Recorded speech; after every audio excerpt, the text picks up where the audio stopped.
What's up, everybody? How are you guys doing today? I'm How's Nehemiah it Frank going? with the Black Wall Street Times, and this is, I guess, another episode of Inside the Black Wall Street Times, Black Ink. We just launched this thing, I want to say last week, and I think this is probably like our, fourth time doing this in the evening on Substack? Yeah, I think so. Maybe fifth time, because I guess the first time technically was when we were in Detroit for the Bomisi Summit. Yeah. Good stuff. Well, if you're tuning in, welcome. If you're tuning in for the first time, I'm Nehemiah Frank, founder, editor in chief of the Black Wall Street Times. I'm also a descendant of the 1921 Tulsa Race Massacre in the historic Greenwood community known as Black Wall Street. So I did not just hijack the name, the Black Wall Street, and just decided to throw it on because it sounded popular. I did it to honor the people in my community and our incredible legacy. And I am here with my two colleagues. Go ahead and introduce yourselves, y'all. Hey, y'all. I am Dion Osborne, managing editor, and I am happy to be able to talk about news that's actually positive for a change. So, looking forward to this conversation. Nice. And I'm Andrew, aka Mr. Earth Your Birth, and I'm the Chief Marketing Officer. Excellent. Well, let's just go ahead and dive right on in. But before that, how are y'all doing today? We're almost done with this week. I'm good. Like I said, I'm just glad that I got to, witness and cover something positive. So, feeling pretty good. Yeah, I'm excited to hear about it. Yeah, it's Good a stuff. good Well, let's just go ahead and jump right into that positive news. So, the Muskogee Creek Nation Supreme Court has made history in a landmark decision. The court ruled that descendants of freedmen, people once enslaved by the tribe, are entitled to full tribal citizenship. The ruling struck down a section of the tribal constitution that limited citizenship to those with Creek blood. The court said that violated the 1866 treaty between the tribe and the U.S. government. And so this decision ends decades of apartheid-like exclusion and sends a clear message. Freedmen descendants have rights. And here today joining me is my incredible colleague, Dion Osborne, as he has just mentioned, the managing editor for the Black Wall Street Times, to talk a little bit about the press conference today and I guess the history of his reporting on Black freedmen in Oklahoma. How are you today, Dion? Yeah, doing good. I guess I would say the biggest news, of course, is that this kind of is the period on a years-long battle, decades-long battle, really, of freedmen descendants trying to regain citizenship, into the tribe of their ancestors. And so at the press conference, Attorney Demario Solomon Simmons with the Justice for Greenwood Foundation basically just it was really a moment to just celebrate, is what I would say. It was a moment to celebrate. They kind of took turns just sharing the good news, sharing what it meant to them, sharing what they hope can come from it. He multiple times stressed that he's hopeful. He said he wants to meet with the chief, principal chief of the Muskogee Creek Nation and their leadership in a week or within a week to try and come to, some type of amicable, healing, reconciliation. Mm-hmm. And so, some reporters were asking, does this mean that, Creek descendants can right now start applying? And he said yes. He said that the Supreme Court's ruling demands that. But he didn't exactly say that it was going to be easy. He did say that he's hopeful that this meeting can take place. So right now we don't know what's going to happen as far as whether this ruling will be challenged. But as for today, it was Black joy on display. Oh, that's amazing. So, is the Creek chief planning to escalate this in any way, or like is he planning on taking it federally? Like, what's coming up That's next? right. That's the question. That's the question. There were reports that he was already making some considerations on that side, or maybe some city councilors might be making some considerations of filing federal lawsuits on their own. But I guess to understand what the craziness of that is, like you had asked, to kind of go back to how this all got started. Essentially, the 5 civilized tribes is what they were referred to as Cherokee, Creek, Choctaw, Chickasaw, and Seminole, they at some point enslaved Black people. And adopted some of those, European style forms of chattel slavery, not just, chattel slavery. And so in 1866, these 5 tribes signed a series of treaties with the U.S. government. A part of each of the tribes participated on the Confederacy side. And so they signed a treaty with the U.S. government, basically coming to an agreement that they would abolish slavery on their lands, just as the 13th Amendment, I believe, abolished slavery in the U.S., and that the descendants, that freedmen and their descendants, would have all of the same rights and benefits and privileges and citizenship as any native citizen. So you're saying that 70 years after the civil rights movement in the U.S., right, after voting rights take place in the United States, right, after African Americans receive, I guess, what is essentially their full citizenship in 1965 for the first time in our country's history, that decades after that, we still have Black Creeks, Black indigenous people who are fighting for their own civil rights still. Absolutely. I mean, Juneteenth, we just had Juneteenth last month, and I had wrote a piece for Substack. Check out my Substack, indepthwithdion.substack.com. And I talked about how Muskogee Creek freedmen are not free on Juneteenth because before this ruling, apartheid-like conditions, or I guess some people, Eli Grayson, he's a historian and a Creek citizen, he refers to it as badges of slavery. Where basically the U.S. government divided up these 5 tribes to be on 2 different roles in order to divide up their land and open up more land for white settlement. And they divided it up in a segregated way where some people who they just thought looked Black or looked of African descent, they placed on the freedman role, even if they had a blood lineage.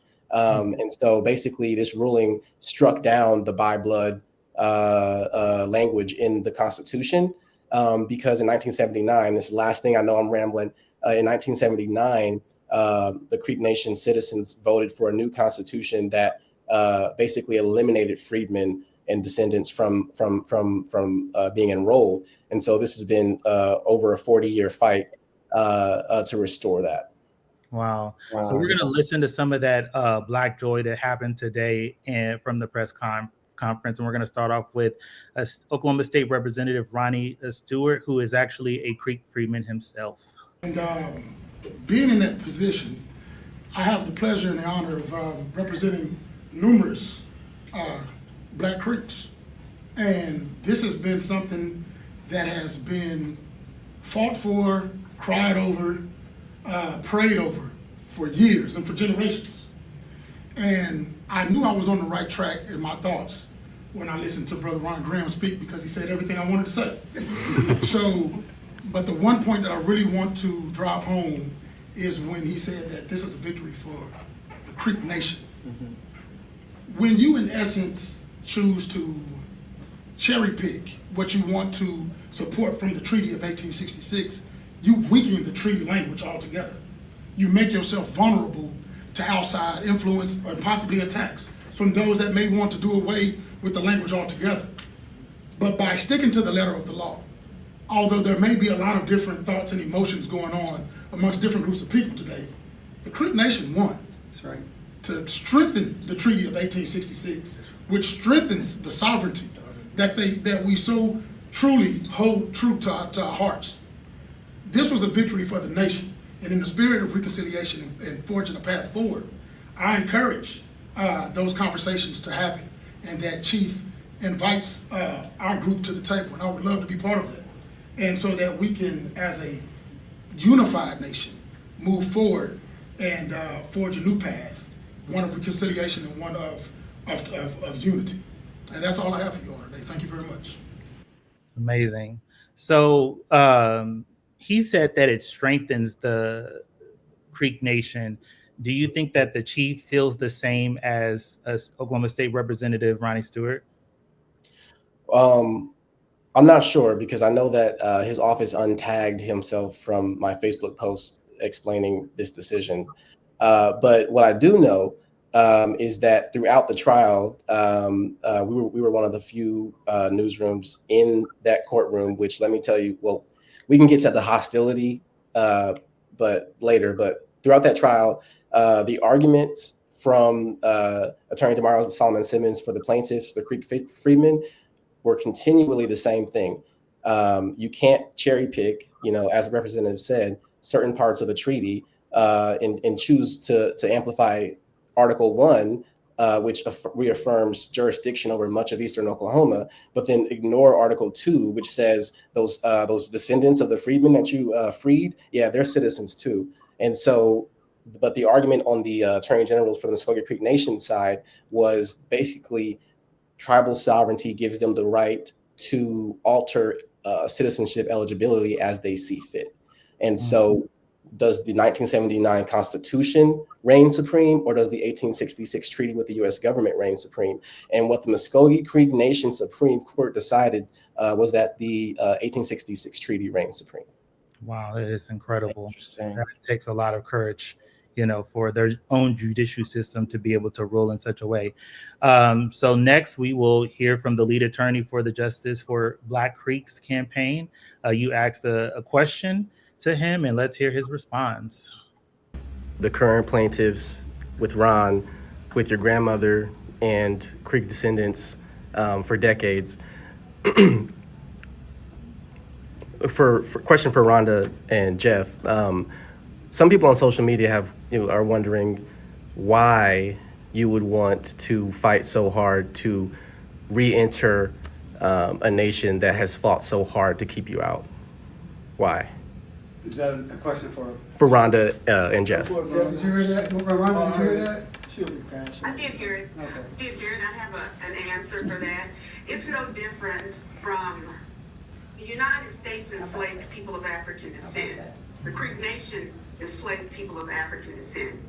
But people who were from the States, they're not going to say that we no longer want to be a citizen of the United States because the United States enslaved people of African descent. It's no different for us who were enslaved by the tribes. It is our birthright. We were a part of the nation. Our people were forced removed on the Trail of Tears. They scouted the land and paved the way for safety to the new land of Indian Territory. Our people served side by side during the Civil War with the Muskogee people, fighting 3 battles all along the way to the free northern state of Kansas. These people were family, and there was a commitment by Chief Opithalahola. He said, if you join my party to Kansas, you will be as free as your masters. These people intermarried together, fought together, they prayed together, they laughed together. We are Muskogee people. It is our birthright. Yeah. I think she said it good. One thing I would add is that also we have been a part of this nation since the Europeans got here. And I'm not saying that, but Dr. Daniel Littlefield, who is the foremost expert in this area out of the University of Arkansas, testified under oath in 2005 that Black Creeks, or Creeks of African descent, were here when the Portuguese or the Spanish showed up in the 1500s. So we've always been a part of this nation, and as Rhonda stated, we helped build this nation. In fact, you think about one of my ancestors, Moses Perryman, who was unfortunately one of the largest slaveholders in the Creek Nation. The Perryman family are the founders of Tulsa, and they were known to have these huge ranches. Who built these ranches? Who worked these ranches? Who cleared these ranches? The people that were enslaved. So now we're just going to give up our birthright, what our ancestors fought and died for. Then on the other side of my family, look at Cal Tom. He was already free before the treaty. He negotiated the treaty. He signed the treaty. So how you going to take my citizenship now? He was already a citizen even before the treaty, you see? So all those histories are, and we know our history. That's why we keep saying, know your history. And I wish a lot of people online, they don't know our history. They don't understand, and that's just showing their bias. Thank you. All right. Wow, that was great. Yeah. It was a great response. It kind of reminds me of the massacre, the 1921 Tulsa Race Massacre, I had wondered for the longest time, like, well, why did they stay? Well, when you've worked hard for something and that's your community, or it's the first time in your family's history being in this on this continent to actually be able to have ownership of land and property, you're not just going to run away from that. It is your birthright, and I think that she made that quite clear. I mean, ultimately, yeah. I mean, the entire South, a lot of times people will talk negatively about the politics, but it's also got the highest concentration of Black people, So a lot of people decided to stay and to, fight and build the future they wanted to see. So you've been so just one last thing. So you've been writing about this for like what, 3 to 4 years, maybe even longer than that. You've been following this story. So how does it feel like as a journalist to be able to go and especially as a Black journalist, you're proximate to these Black freedmen's, these Creek freedmen's. What is it to be able to start at the beginning of it as a reporter, and then nearly half a decade later, you're seeing this end? Did you see it coming? Did you see them, Well, getting this victory today? no, I definitely didn't see it coming this soon, the ruling at all this soon. And I thought that, I mean, I think it's clear that the clear language of the law doesn't give any other answer, but I didn't know if there was going to be anything funny happening. So no, I didn't know if this would ever happen. You could tell by my question that I'm so used to being in a kind of a press conference where it's like, who hurt who, and what's the best question I can ask to really dive into that. And I was like, okay, this is a victory for people. And so what can I ask that can bring meaning or some understanding? And so I'm glad he was able to share why it's important and why, as they said, it's their birthright. I mean, I think 2019, they had some type of rally in the Greenwood Cultural Center. And I think that was my first time covering it. And then to go to 2023, the end of 2022, early 2023, where they were having the court hearings leading up to the trial in Okmulgee, Oklahoma, which is the headquarters of the Creek Nation. It was wild. That was really my first experience. I was learning the history as I was reporting on it. And, I didn't even learn that I myself was a Cherokee freedman until, really the tail end of all of this, because I've been kind of putting off my own ancestry. And so it's kind of surreal. I was kind of not in shock, but just like, I don't even know how to take this in, So I'm just happy to be able to amplify, Black joy wherever it is. Well, congratulations on all of that historic reporting. It looks like it definitely paid off. And I'm sure that the Justice for Black Creek members are definitely proud of your courageous journalism. So we're going to move on, y'all. We're going to move next to William McNeil, the whole situation that took place in Florida. They had their press conference yesterday. And so we're going to talk about the facts, since we have more of them after yesterday's press conference. And so we're going to start off with the incident overall for those who don't know too much about the case. So William McNeil, he was 22. He's a 22-year-old African-American who lives in Jacksonville, Florida. He was pulled over for allegedly driving without a seatbelt and driving without headlights. Now, I don't understand how the police officer could see that he didn't have his seatbelt buckled or unbuckled until he actually pulled up to him, right? And so the other thing is the other fact that we have is the video shows officers breaking his car window, punching him, then dragging him out. McNeil appeared calm the whole time, even after receiving the punch to the face, with hands raised, asking why he was stopped. He sustained a concussion, a broken tooth, stitches to his lip, and later reported that he had short-term memory loss. Then the Jacksonville sheriff, T.K. Waters, launched both criminal and administrative reviews stripping Officer D. Bowers of frontline duties, but he wasn't fired. So he is still on the police force at this moment. The state attorney's office determined none of the officers violated criminal law. No charges were filed.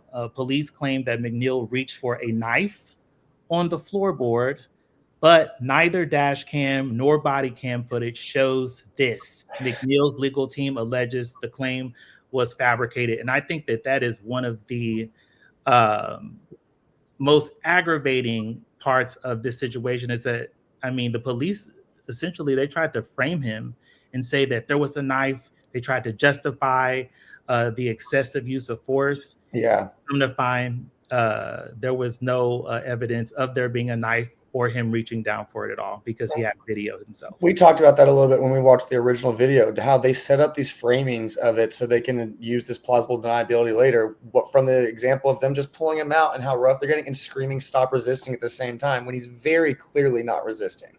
But the idea that at any point he started recording earlier than the body cam showed us in the car. I don't know what point of this they're telling us that he would have reached for a knife. First, they told us the phone footage was out of context because there was more that happened outside of the vehicle. Then we get the body cam footage and see that actually it just makes them look worse. But now there was something else inside the vehicle that took place that none of them captured. That's very ironic at this point. Right. And then also, so one of our Substack writers just wrote, and didn't they have to unbuckle his seatbelt to drag him out of the car? That's what I saw. And so I'm actually going to go back. Now that she brings that up, I'm wondering, maybe I think I did see them do that, but I'll have to go back just to, double verify and see if they did have to buckle him out of there. Yeah. I mean, with the knife, they would have shown that knife at that press conference. They would have blasted it all over social media if they had a knife. So yeah, it's a lie. We have to look at is George Floyd in Minneapolis, Tyree Nichols in Memphis, Mike Brown in Ferguson. Look at the police reports versus the body cam video. Police lie. That's And good.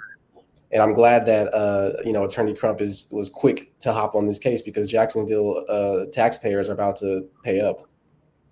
Definitely agree.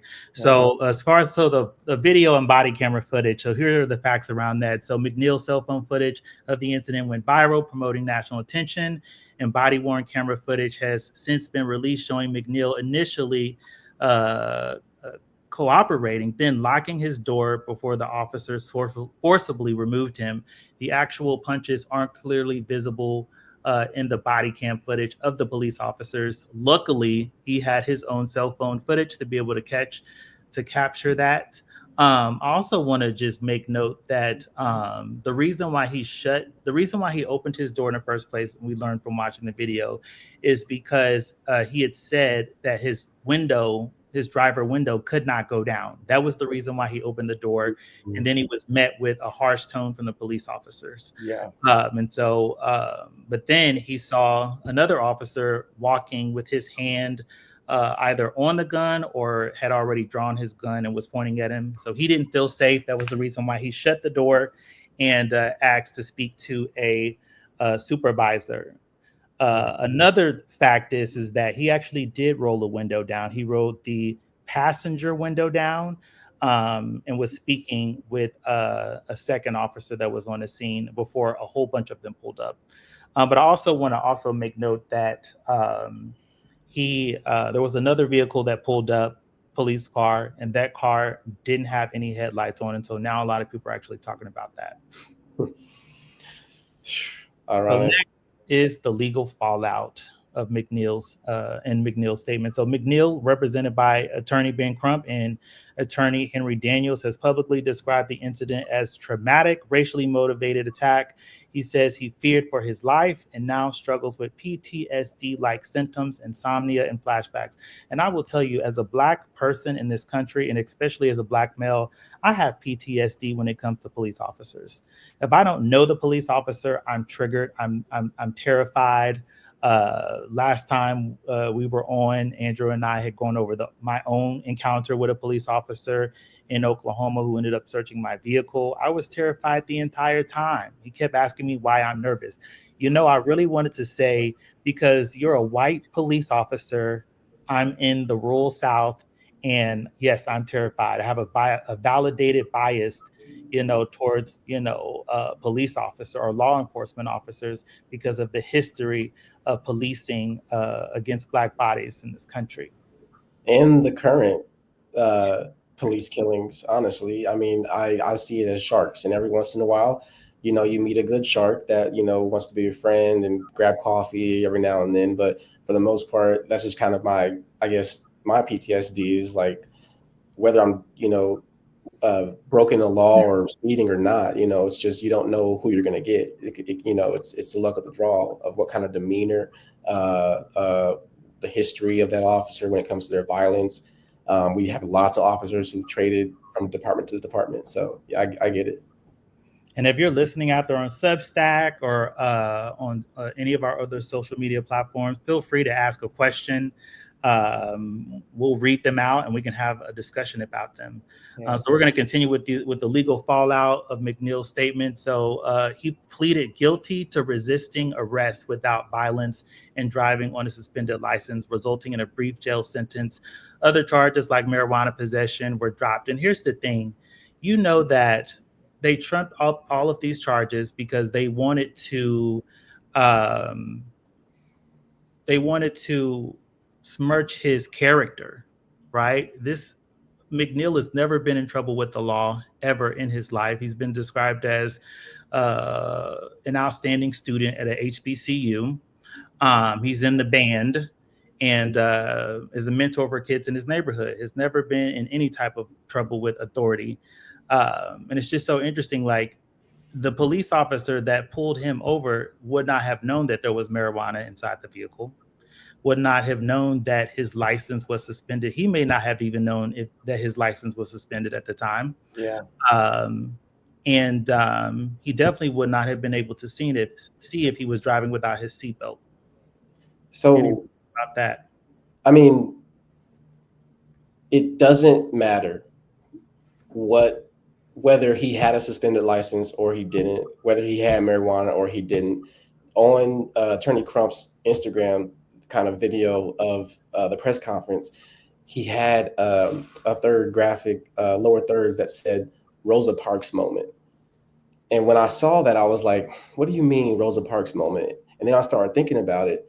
What he's saying is, whether it was the first time or not, Rosa Parks was the one who led that movement of, I'm not going to sit at the front of the bus. You're going to serve me just the way you would serve a white passenger.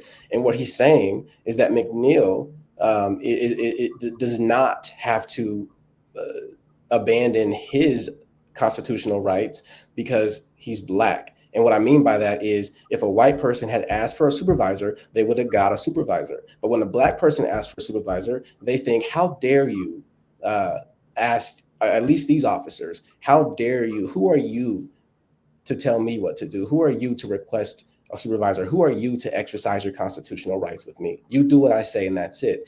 And Rosa Parks moment, meaning this is a test of, is that going to be okay moving forward? Or are the courts going to step in and say, no, this is not how you can do policing?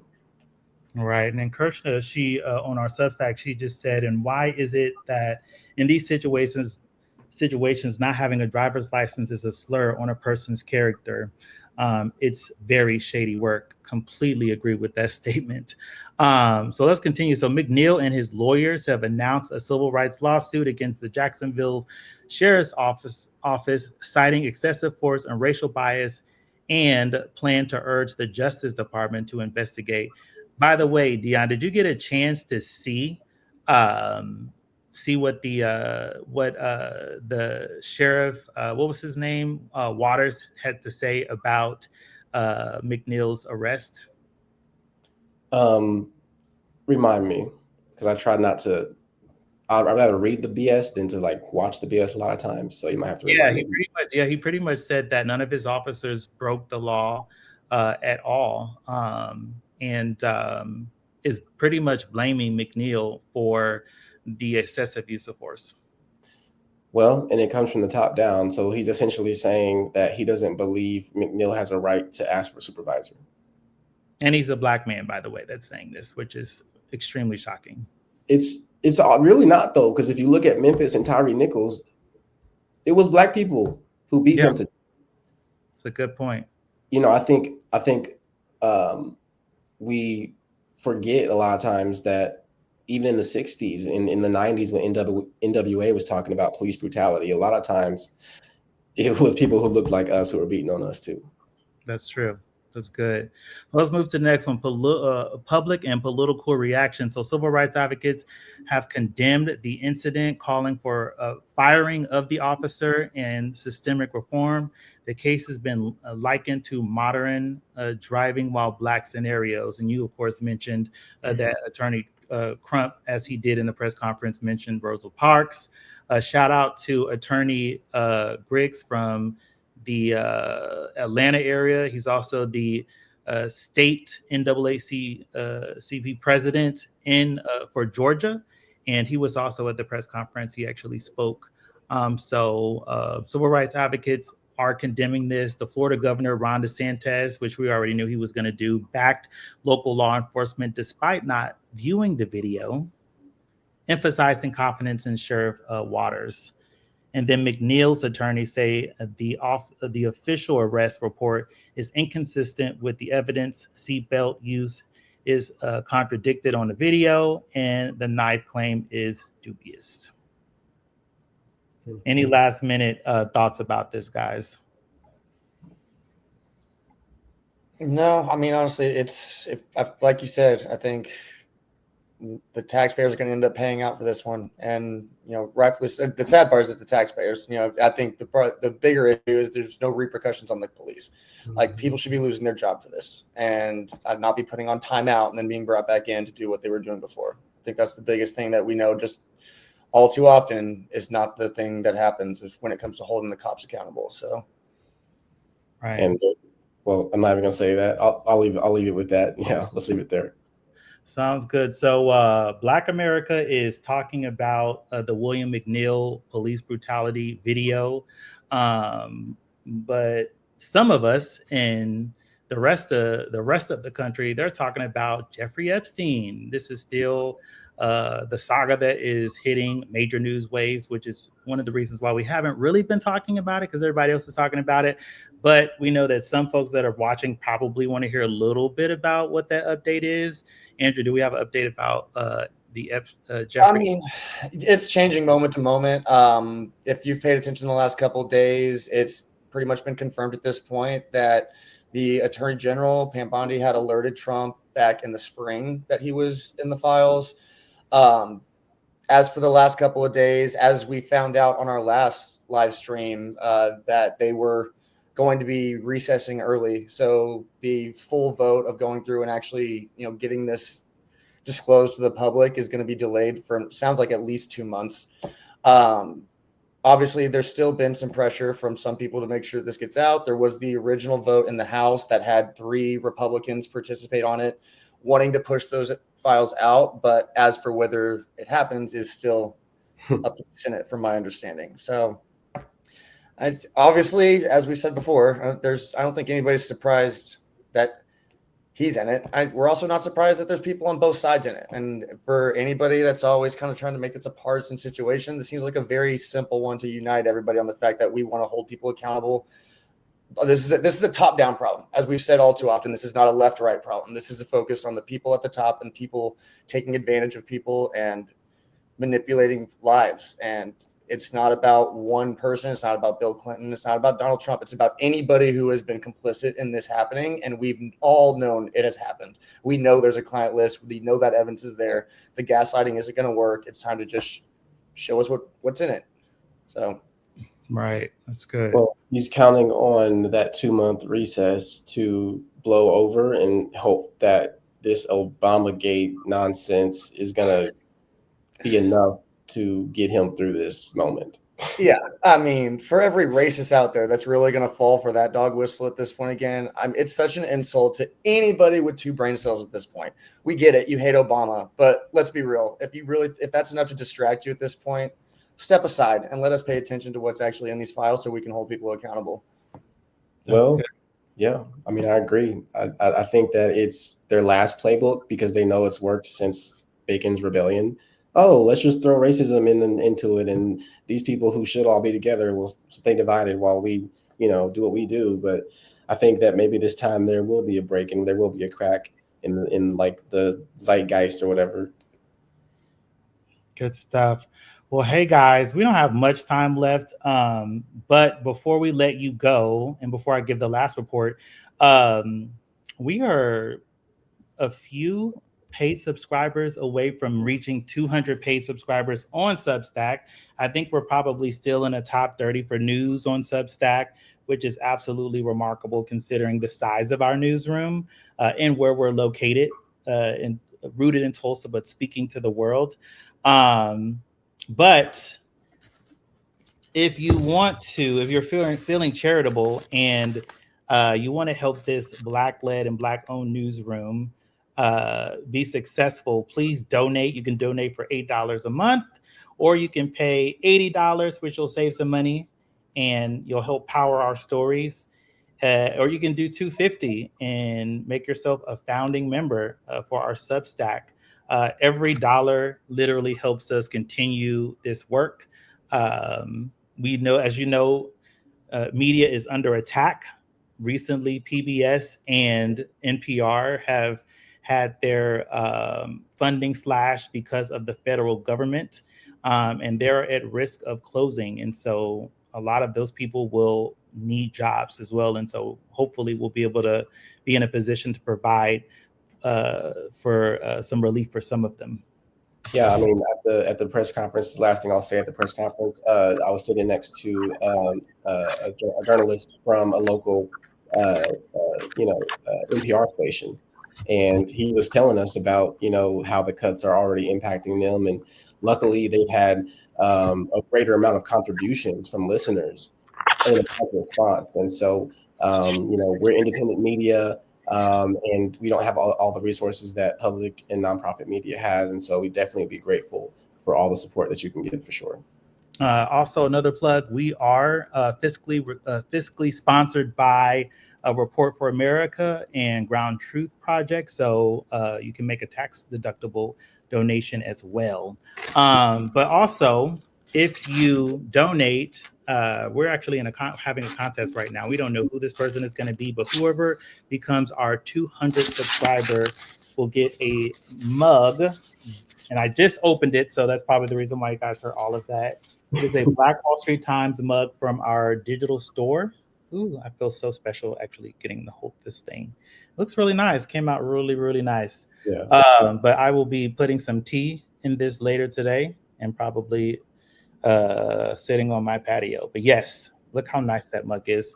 So that will also go to supporting our newsroom. So the last report today, guys, is this new story that is coming out of the diabetes research. And so a major study in sub-Saharan Africa has revealed a new previously unknown subtype of diabetes in children and young adults. Researchers found that 65% of patients diagnosed with type 1 diabetes didn't show the usual signs: no autoimmune attack, no genetic markers typically linked to the disease. This new subtype doesn't fit existing global definitions, and that's a serious problem. So why is this important? Because misdiagnosis means many African and Black youth in America could be receiving the wrong treatment. Insulin therapy may not work the same, and the health risks can be life-threatening. The study published global implications. So when researchers reviewed US data, they found this diabetes subtype in a smaller number of Black American children, but not a single case in white children. Experts say this discovery challenges the long and held assumptions in medicine. It also underscores the need to consider race, environment, and access to care when diagnosing chronic conditions like diabetes. And so the reason why I allowed for our journalists to actually write about this story, and we often highlight these types of stories specifically, is because there is still a lack of Black medical researchers or just Black doctors, period, in the medical field. And so when there is a lack thereof, situations like this happen. And so I'm happy that, they decided to put funding into this. Someone decided to go and research this population, and they actually found something. That there's been decades of kids receiving medicine, Black children in the U.S. and African children, medicine that is not even working for them. What are y'all thoughts about that? That's wild, but it's shocking, but not surprising, because when you think about the lack of research dedicated to diseases that more greatly impact people of African descent, period, it's a huge disparity. I don't know much about this. I can't speak much about diabetes, but it does remind me of, you've covered sickle cell. I've covered sickle cell. There's new and increasing treatments and even the cure, allegedly, when it comes to this, the technology they're using, the gene editing technology. But for decades, they were given the wrong medications, or they were given medications for like generic cancers that really didn't impact sickle cell, And so I'm glad to see these researchers are, righting a wrong, basically. Mm-hmm. Yeah, I think this is one of those examples that, especially, when I think of like the uneducated white people that'll come to me, or I've talked to, whether it's friends, family, or strangers, that'll say something like, well, how does racism still exist?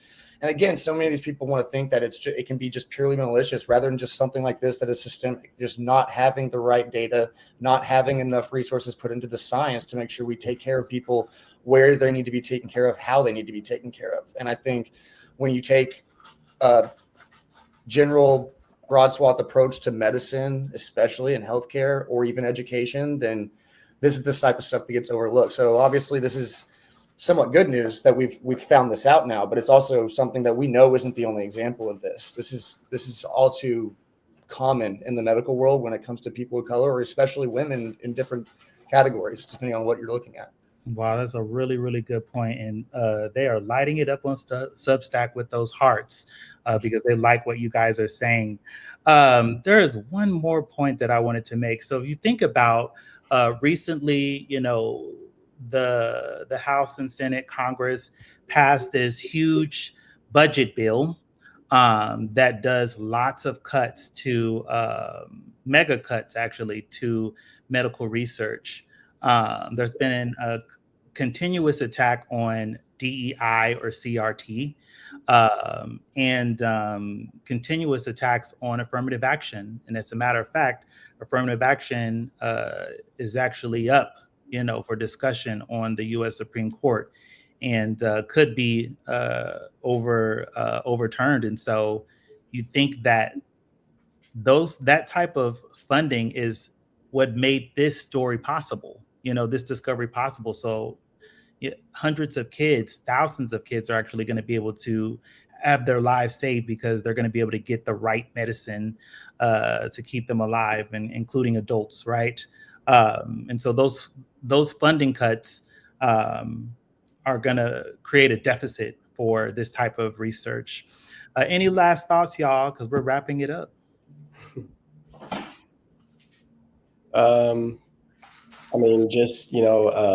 I think that we need to not be afraid to say the quiet part out loud when it comes to what we're dealing with in this country.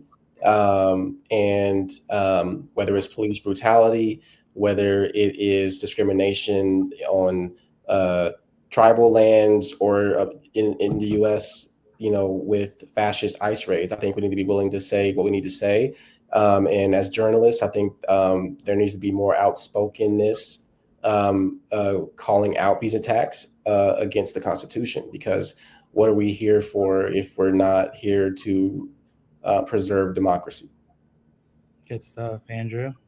Yeah, I guess, a word of gratitude today. I think it's important, again, with the news cycle right now, it feels like everything is negative, but there are these silver linings like this that involve progress, and highlighting those stories when we can, and making sure, again, that when it comes to police brutality or any of the examples like we're seeing in Jacksonville, that the stories don't just become stories that the details matter, and we don't let them just become people that are demonized in statistics of how they interact with police, or we also pay attention to the accountability of statistics that cops are not held accountable when they need to be. So I think just, again, holding that light to the flame, or that light.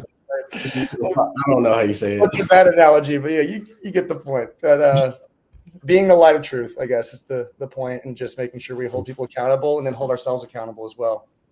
Good. So speaking of accountable, I'm going to do something unconventional, which is kind of call out one of our commenters. I'm happy I didn't pull them up on the screen today, but I believe in justice. Over here at the Black Wall Street Times, we believe in racial equity, and we also believe in our advocates. And I will always defend all of our advocates, no matter what their race is, their social economic background is. And I don't take too kind to racist comments, even if they're directed at our non-melanated advocates and activists and team members at the Black Wall Street Times. So the next time I see something like that on our screen, I'm definitely going to block you completely. This is a learning space for all of us. And we would be hypocritical to say that diversity matters and not have a diverse team of people over here. So with that said, please fund the Black Wall Street Times. Make your donations on Substack. Join our Substack. Become a paid subscriber, $8 a month, $80 a year, or $250 to be a founding member. And then, of course, don't forget to check out In Depth with Dion. He's got an incredible podcast that goes out just about every single week. He is also a longtime journalist at the Black Wall Street Times, but he's building his Substack because we do believe in empowering journalists over here as individuals, and not just contributing to the newsroom, but building their own path. So with that said, thank you so much for joining the Black Wall Street Times, and we will hopefully get to see you tomorrow if we feel like it, because it's Friday and we may not feel like doing a live. But anyways, y'all, have a wonderful and blessed Thursday afternoon. Peace. You too.